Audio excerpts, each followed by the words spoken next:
तो आज का जो हमारा शेयर रहने वाला है वो है एथर एनर्जी लिमिटेड एंड शेयर ने एक ब्रेकआउट देते हुए देखने को मिला।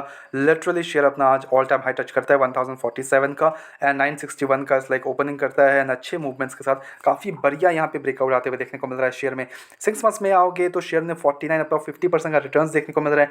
1 ईयर में 224% का सम क्रेजी रिटर्न्स बने हैं, वो भी ऐसे काइंड ऑफ मार्केट में जो कि काफ़ी ज़्यादा वॉलेटाइल है, काफ़ी अनस्टेबल है मार्केट अभी के लिए। और ऐसे काइंड ऑफ मार्केट में शेयर रिटर्न्स बनाते रहते रहे और 224% का 1 ईयर का टाइम फ्रेम में बन चुके हैं रिटर्न्स।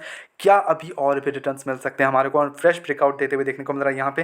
काफ़ी टाइम के लेवल्स में बैठने के बाद धीरे धीरे मूवमेंट्स में आता है, उसके बाद क्लियर कट ब्रेकआउट देखने को मिल रहा है। अब ये ब्रेकआउट कब तक जाएगा एंड क्या नेक्स्ट टारगेट्स रहने वाले हैं अपने, वो अंडरस्टैंड करेंगे। अगर आप मेरी वीडियोस को फॉलो करते हो तो आपको पता रहेगा मैंने इस बाय ऑन डिप्स का ही सलाह दिया हुआ है कि इसमें जितना गिरावट में आपको खरीद सकते हो you can buy it. Okay, खरीदारी में आती है, गिरावट में आता है शेयर, बाय इट, गिरावट में आता है, बाय इट। ओके, सिंपल सा वो फंडामेंटल्स थे। बट अब आते हैं कंपनी के फंडामेंटल्स एंड रिजल्ट्स पर्सपेक्टिव में। क्या हमें यहाँ पे अच्छे मूवमेंट कहाँ तक एक्सपेक्ट कर सकते हैं, नेक्स्ट ब्रेकआउट टारगेट्स क्या रहने वाले हैं वो अंडरस्टैंड करते हैं। और किसी ने अगर स्विंग ट्रेड लेके रखा है तो कहाँ तक होल्ड कर सकते हो आप, वो चीज़ अंडरस्टैंड करते हैं। तो बिना किसी तरीके we will directly dive into the companies fundamentals and results है। अब यहाँ पे बात कर लें तो कंपनी को obviously it is an Indian electric two wheeler company, engage in design development, in house assembly करती है, electric scooters, battery PACS, charging infrastructure, supporting software system, like सब कुछ मेड इन इंडिया है, जिसमें काफ़ी ज़्यादा गवर्नमेंट का फोकस है। First thing. सेकंड थिंग, अभी जितने तेल के प्राइसेस वगैरह हाइक हो रहे हैं उनकी वजह से काफ़ी लोग शिफ्ट हो रहे हैं ऑन द ईवी साइड।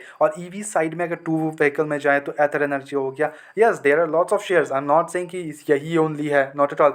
आपको मैं लाइक वो मिल जाएगा, आपको महिंद्रा एंड महिंद्रा हो गया, काफ़ी मिल जाएंगे। बट एथर एनर्जी पूरी तरीके से एक ही फोकस्ड है to electric two wheeler vehicle company, totally in house सब कुछ करती है। ओके, ये मेन रीज़न बना जिसको कंपनी धकेलते हुए देखने को मिल रहा है, जिसके कारण हमें एक बुलिश मूवमेंट आते हुए देखने को मिल रहा है शेयर में, कंपनी में। ओके, अब यहाँ पे अगर आप आओगे मार्केट कैप 39,000 करोड़ का हो चुका है।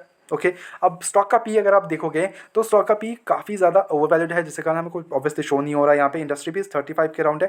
डेप्ट की बात करें तो उतना बड़ा डेप्ट अभी बचा नहीं है, 664 करोड़ का डेप्ट है, विच मैक्स डेप्ट to equity to 0.26। Balance sheet में आओगे 2534 करोड़ के रिजर्व्स है। नाउ यहाँ पे अगर आप नोटिस करोगे तो कंपनी के रिजर्व्स काफ़ी ज़्यादा इंक्रीज आप देखने को मिल रहे हैं, विच इज़ अ गुड थिंग। और जो इनके बोरिंग्स है वो स्लाइड से इंक्रीज है, जिसके कारण जो लाइक रेशियो बनता है वो काफ़ी बढ़िया हमें डेप्ट टू इक्विटी कम देखने को मिल रहा है, जिसके कारण डेप्ट के कारण फेलियर के चांसेस जो है ना वो कम हो रहे होते हुए देखने को मिल रहे हैं।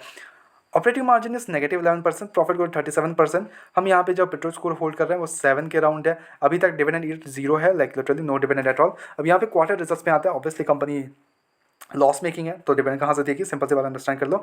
बट सेल्स जो कंपनी के वो काफ़ी ज़्यादा इंक्रीज आप देखने को मिल रहे हैं। मार्च 2026 में 676 करोड़ से 1175 करोड़ आते जाते हुए देखने को मिल रहा है। सेल्स इनकी काफ़ी शानदार। यहाँ पे मार्जिन जो है कंपनी का वो -25%, -6% पे आते हुए देखने को मिल रहा है, जिसके कारण जो ऑपरेटिंग प्रॉफिट है यानी कि जो लॉस में जाना चाहिए, ऑब्वियसली लॉस में कंपनी 70 करोड़ का लॉस की है इस बार, जो कि पिछले ईयर 172 करोड़ का लॉस था। तो यानी कि जो मार्जिन से कंपनी के वो बढ़िया होते देखने को मिल रहे हैं। तो यहाँ पे अगर आप देखोगे तो जो लॉस है वो कम होते हुए देखने को मिल रहा है, सेल्स इंप्रूव हुए हैं बट लॉस रिड्यूस हुआ है, विच is a good thing. Okay, which is a good thing. अब अगर नेट प्रॉफिट में आओगे तो 234 करोड़ का लॉस था पिछले year, but for this quarter 100 crore का लॉस है, तो लॉस कम हुआ है कंपनी को इस बार, which is a good trigger for the company. Earning per share -8.06 से -2.62 जाते हुए देखने को मिल रहा है, ये भी ठीक है। बट यहाँ पे जो मेन अभी कंसर्न बन रहा है वो ये है कि क्या कंपनी प्रॉफिटेबल बन सकती है in the next 2 to 3 quarters, वो देखना पड़ेगा कि क्या कैसे करती है कंपनी। बट फिलहाल के तौर पे देखें तो लॉस कंपनी अपने आप को रिड्यूस करते हुए देखने को मिल रही है, which is a good thing for the company. And काफ़ी ज़्यादा अभी तो ऑब्वियसली फोकस में है due to the EV sector like booming and everything, तो ऑब्वियसली काफ़ी ज़्यादा फोकस में है। But companies are loss making, ये चीज़ भी ध्यान रखना। ओके, अगर किसी भी क्वार्टर हाई लॉस बनता है, सपोजली एक बड़ा लॉस देखने को मिलता है, तो शेयर हमें एक झटका लेते हुए देखने को मिल सकता है। और कुछ भी अगर बुरी न्यूज़ आते हैं तो झटका लेते हुए देखने को मिल सकता है, इस पर नज़र रखिएगा एज एन इन्वेस्टर। लाइक अगर आप इन्वेस्टर हो, 40% का स्टेक प्रमोटर्स का है अभी भी, 17% का स्टेक एफ का है, माल बेचा गया है एफ की तरफ से। But D R entering 28.97। Public ने भी यहाँ पे थोड़ा बहुत माल निकाली की है इस बार मार्च में, but D R continuously buying on this share, continuously buying.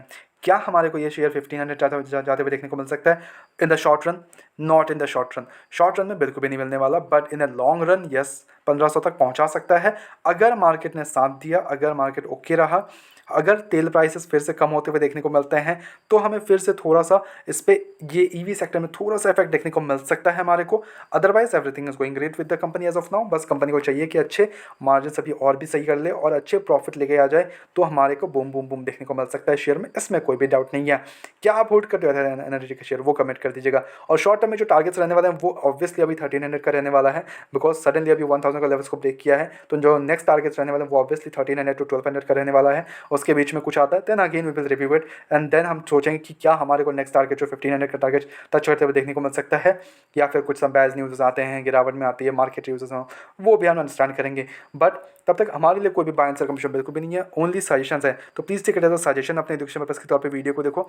Go ahead do research as well and then make investments. Blindly किसी विश्वास का इन्वेस्टमेंट्स ना करें। ऐसे रेगुलर अपडेट्स के लिए चैनल को सब्सक्राइब कर लो, वीडियो को लाइक कर लो। मिलते हैं नेक्स्ट वीडियोस में।